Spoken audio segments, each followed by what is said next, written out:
ನಿನ್ನ ಶೌರ್ಯ ಏನೆಂದು ನನಗೆ ಗೊತ್ತಿದೆ ರಾಮ. ಆದರೆ ನನ್ನ ಜೊತೆ ಯುದ್ಧ ಮಾಡುವ ಮೊದಲು ಸ್ವಲ್ಪ ನನ್ನ ಮಾತುಗಳನ್ನು ಕೇಳು.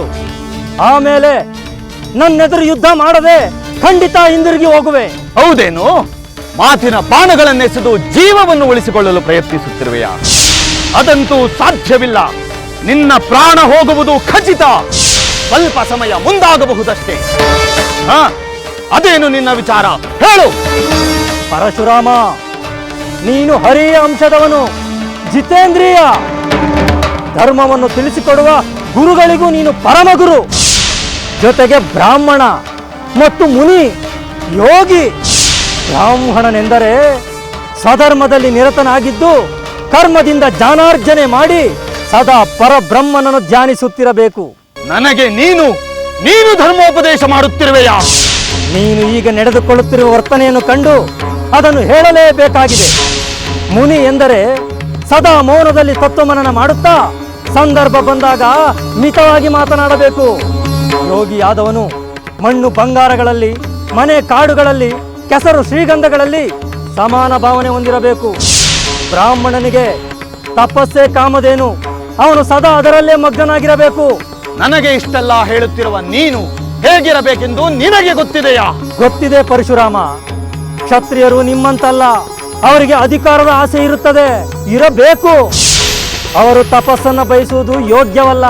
ಅದರಂತೆ ಬ್ರಾಹ್ಮಣರು ಕಲಹದಲ್ಲಿ ಆಸಕ್ತಿ ವಹಿಸುವುದು ಯೋಗ್ಯವಲ್ಲ. ರಾಜ ಸಗುಣಗಳಿಂದ ರಾಜನೆನಿಸಿಕೊಳ್ಳುತ್ತಾನೆ, ಅದು ಅವನಿಗೆ ಸಹಜ. ಅದರಂತೆ ರಾಜನಾದ ನಾನು ಕಾಮಧೇನುವನ್ನು ಆಸೆಪಟ್ಟು ಕೇಳಿದೆ. ಅದರಲ್ಲಿ ನನ್ನ ತಪ್ಪೇನಿದೆ?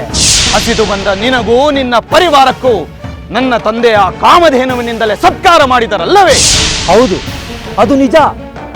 ಕಾಮಧೇನು ನಿಮ್ಮಂತವರ ಬಳಿ ಇರುವುದುಂಟೆ, ಅದು ನೀಡುವ ಭೋಗ ವಸ್ತುಗಳ ಮೇಲೆ ಆಸೆ ಪಡುವುದುಂಟೆ. ಕಾಮಧೇನುವನ್ನು ಸೆಳೆದೊಯ್ಯಲು ಸಿದ್ಧನಾದ ನನ್ನ ಮೇಲೆ ಬ್ರಹ್ಮಜ್ಞರಾದವರು ಯುದ್ಧ ಮಾಡುವುದುಂಟೆ. ನಿನ್ನ ಮೂಗಿನ ನೇರದ ತರ್ಕದಿಂದ ನೀನು ಮಾಡಿದ್ದೇ ಸರಿ ಎಂದು ನಂಬಿಸುವ ಪ್ರಯತ್ನ ಬೇಡ ರಾಜ. ನಿನಗೆ ಬೇಕೆನಿಸಿದ್ದನ್ನು ಬೇಕಾದಾಗ ಕೊಂಡೊಯ್ಯಲು ಯಾರು ನಿನಗೆ ಅನುಮತಿಯನ್ನು ಕೊಟ್ಟವರು?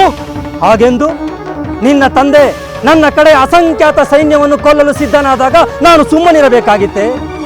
ಕೊಲ್ಲಲು ಬಂದವನು ಯಾರೇ ಆಗಿರಲಿ, ಅವನು ವೇದಾಂಗ ಪಾರಂಗತನೇ ಆಗಿರಲಿ, ಅವನನ್ನು ಕೊಲ್ಲುವುದರಲ್ಲಿ ಯಾವ ದೋಷವೂ ಇಲ್ಲ. ನನ್ನ ಕಡೆಯವರನ್ನೆಲ್ಲ ಕೊಂದ ನಿನ್ನ ತಂದೆಯನ್ನು ಕೊಂದು ನನಗೆ ಬ್ರಹ್ಮಹತ್ಯ ದೋಷವೇನೂ ಬರುವುದಿಲ್ಲ. ಆದರೆ ನಾನು ಮಾತ್ರ ನಿನ್ನನ್ನು ಉಳಿಸುವುದಿಲ್ಲ, ನಿನ್ನನ್ನು ಕೊಂದೇ ಕೊಲ್ಲುತ್ತೇನೆ. ನನ್ನನ್ನು ಕೊಲ್ಲುವುದಷ್ಟೇ ನಿನ್ನ ಉದ್ದೇಶವಾಗಿಲ್ಲ. 21 ಬಾರಿ ಭೂ ಪ್ರದಕ್ಷಿಣೆಯನ್ನು ಮಾಡಿ ಕ್ಷತ್ರಿಯರನ್ನು ಧ್ವಂಸ ಮಾಡುತ್ತೇನೆ ಎಂದು ಪ್ರತಿಜ್ಞೆ ಮಾಡಿದ್ದೀಯೆ. ಅದನ್ನು ಈಡೇರಿಸಿಕೊಳ್ಳಲು ಸಂಕಲ್ಪವನ್ನು ಮಾಡಿದ್ದೀಯೆ. ನಾವು ಕ್ಷತ್ರಿಯರು, ಯುದ್ಧವೇ ನಮಗೆ ಧರ್ಮ. ಯುದ್ಧದಲ್ಲಿ ಸಾಯಲು ಹಿಂಜರಿಯುವುದಿಲ್ಲ. ಆದರೆ ಬ್ರಾಹ್ಮಣರು ಯುದ್ಧ ಮಾಡುವುದು ಲೋಕ ವಿರುದ್ಧ, ವೇದಗಳಿಗೂ ವಿರುದ್ಧ. ತಪಸ್ಸನ್ನೇ ಧನವೆಂದು ಭಾವಿಸುವ ಬ್ರಾಹ್ಮಣರಿಗೆ ಶಾಂತಿ ಅಧ್ಯಯನವೇ ಧರ್ಮ, ಈ ಬಗೆಯ ಯುದ್ಧೋತ್ಸಾಹವಲ್ಲ. ನೀನು ಯಾವ ತರ್ಕವನ್ನು ಮುಂದಿಟ್ಟರೂ ನಿನ್ನ ಜೀವ ಉಳಿಯುವುದಿಲ್ಲ ಕಾರ್ತವೀರ್ಯ. ನಿನ್ನ ಉಪದೇಶವನ್ನು ಕೇಳಿ ಕಲಿಯುವಷ್ಟು ಹೀನ ಸ್ಥಿತಿ ನನಗೆ ಬಂದಿಲ್ಲ. ನಿನ್ನ ತರ್ಕ ಉಪದೇಶಗಳಿಂದ ಯಾವ ಪ್ರಯೋಜನವೂ ಇಲ್ಲ. ತಂದೆಯ ವಧೆ ಮಾಡಿದವನನ್ನು ವಧೆ ಮಾಡುವುದಷ್ಟೇ ಧರ್ಮ, ನ್ಯಾಯ. ಇಲ್ಲವಾದರೆ ಅಂತಹ ಮಗ ನರಕ ಭಾಜನನಾಗುತ್ತಾನೆ. ನನ್ನ ತಂದೆಯನ್ನು ಕೊಂದ ನೀನು ಮಹಾಪಾಪಿ. ಬ್ರಹ್ಮಹತ್ಯೆ ಮಾಡಿದ ನಿನ್ನನ್ನು ಕೊಲ್ಲುವುದೇ ಪರಮಧರ್ಮ. ನಿನ್ನ ಉಪದೇಶದ ಬಾಣಗಳನ್ನು ಮುಚ್ಚಿಟ್ಟು ನಿಜವಾದ ಶಸ್ತ್ರಗಳನ್ನು ಹಿಡಿದು ಯುದ್ಧ ಮಾಡು.